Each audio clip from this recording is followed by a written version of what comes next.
Assim, quando a gente aponta o dedo, a gente aponta um para lá, 3 para gente, 3 para nós. E tem um pedindo misericórdia depois que a gente se arrepende.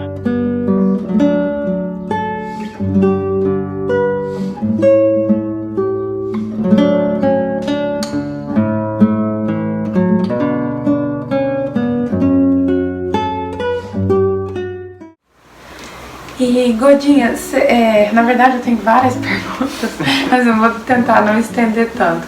Mas uma delas, eu queria que você falasse um pouco da reflexão que a gente fez um pouco atrás sobre o papel da casa espírita em trazer essa importância para as pessoas, como a formação de vários polos e também dar-se um guia prático para a implementação do Evangelho.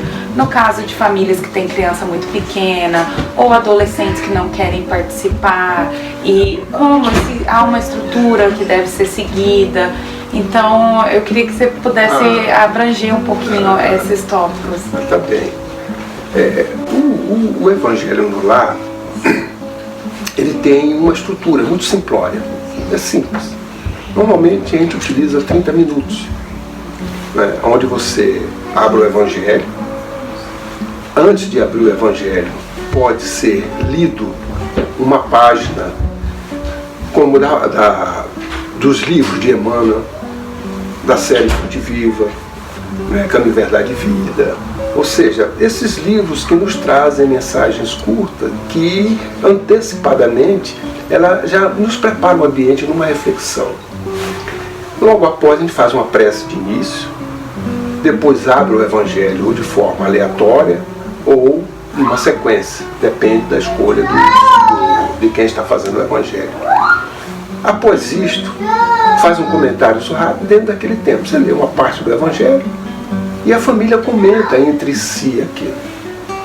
A essência é de que o comentário sirva apenas para esclarecimento da família como um todo, mas que aquilo seja levado no final para a prática, para que você saia do cognitivo, traga para o sentir, através da meditação, da reflexão, e vivencie aquilo na semana, para que a própria família se vigie. Então, abrimos indulgência. A gente leu indulgência e comentamos indulgência. Se aquilo fica restrito só àquele comentário, eu tenho 7 dias até a próxima reunião, onde eu terei a oportunidade de ser indulgente e não sou. Então, eu li, mas não escutei. Eu ouvi, mas não registrei.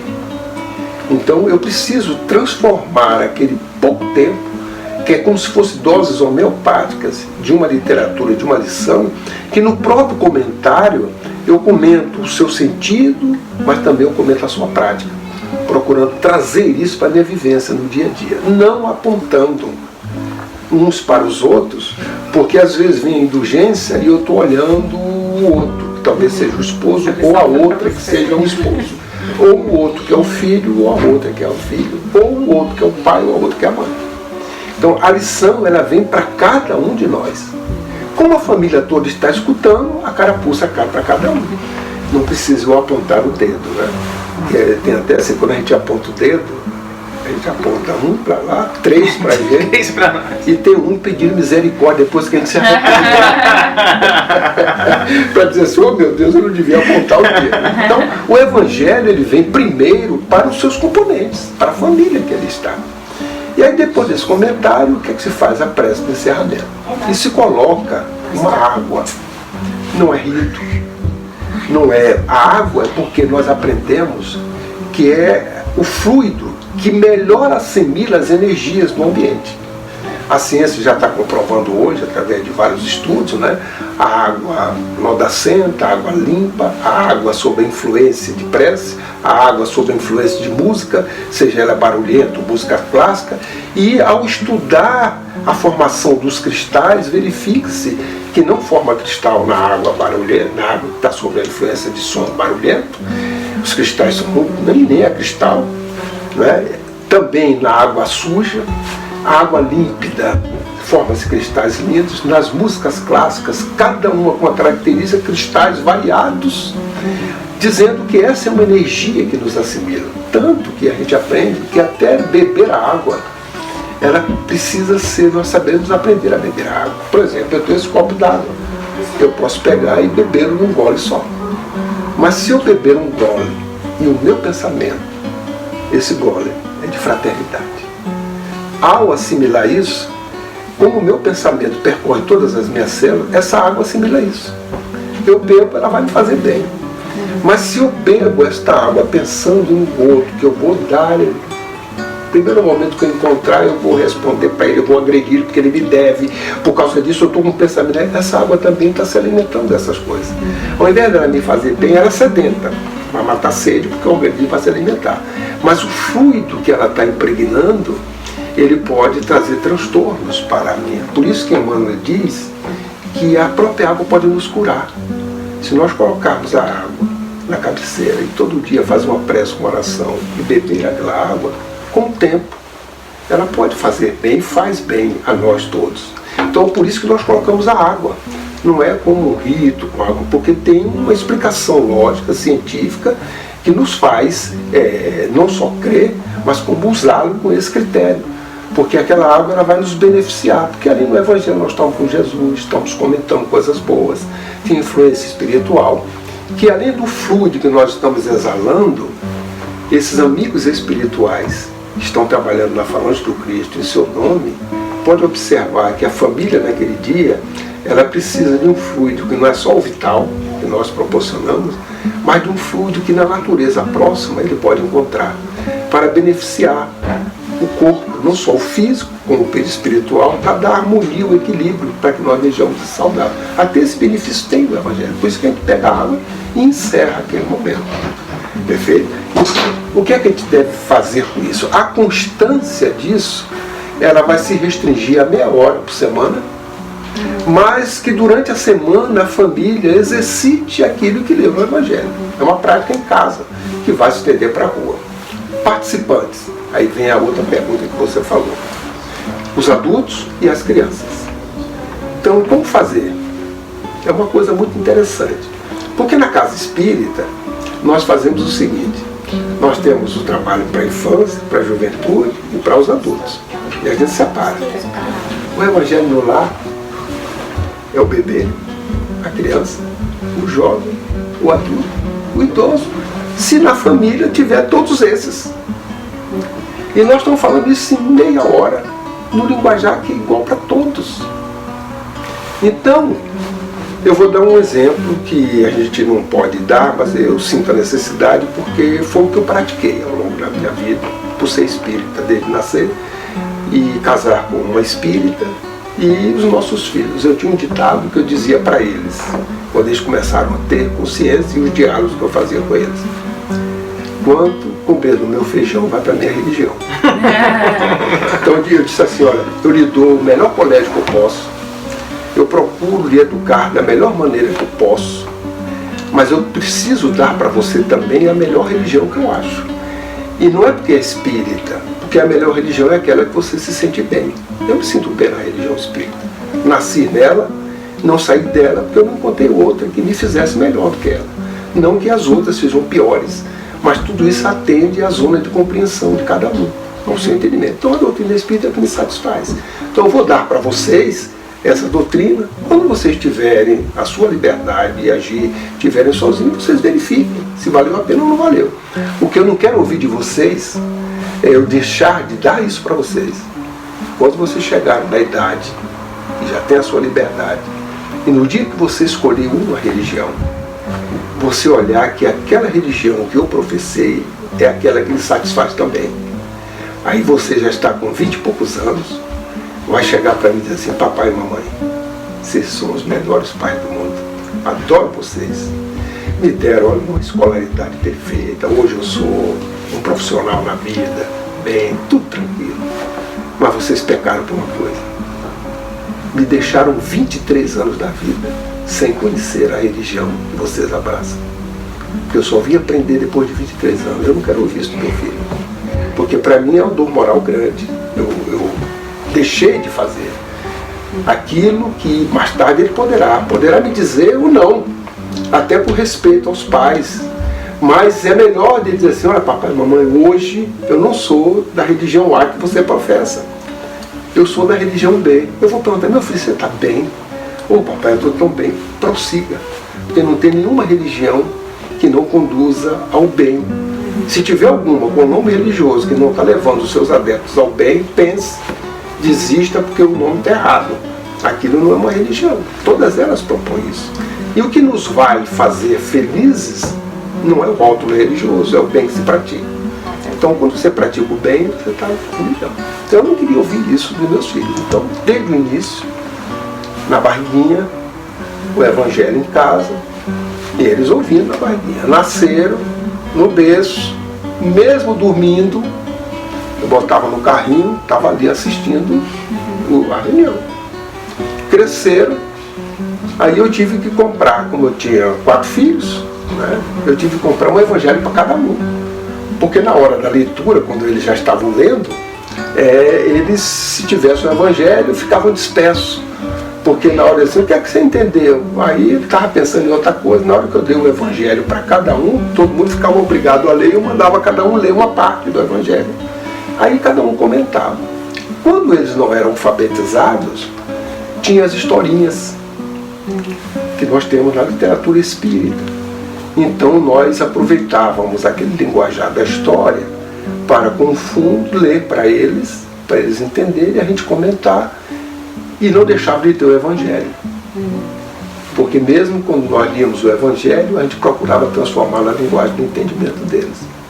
E assim eles foram crescendo, foram vendo. No mesmo ambiente, durante meia hora, atendendo ao bebê, à criança, ao jovem, ao adulto, ao idoso. Porque a linguagem do evangelho ela é simples, ela é válida para todos. É claro que na casa espírita nós segmentamos, porque nós temos uma quantidade, temos um linguajar próprio.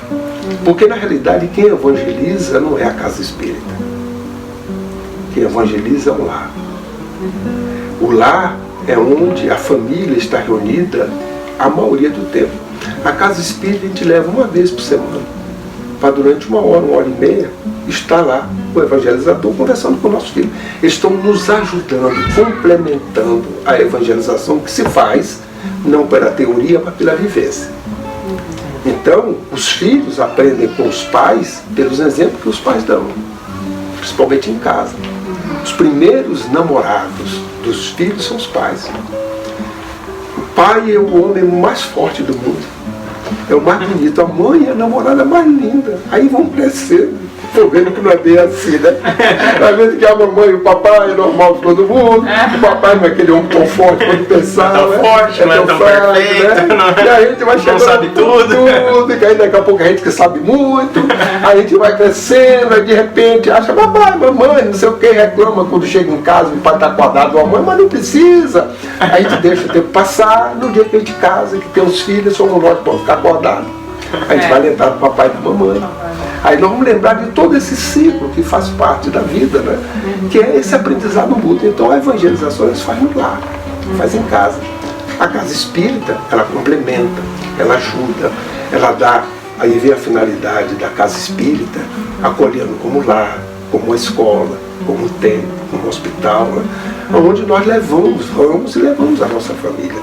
Então o evangelho no lar, ele se restringe a esse núcleo, aonde nós podemos sim partilhar com todos os membros da família a lição do evangelho, seja criança ou não, que não pode, no meu entendimento, isso fica a critério com todo respeito às famílias e à maneira de viver, é eu ter um filho dentro de casa, e eu sou espírita, a não ser que eu me tornei espírita, e meu filho já é adulto, aí eu tenho que respeitar a liberdade dele.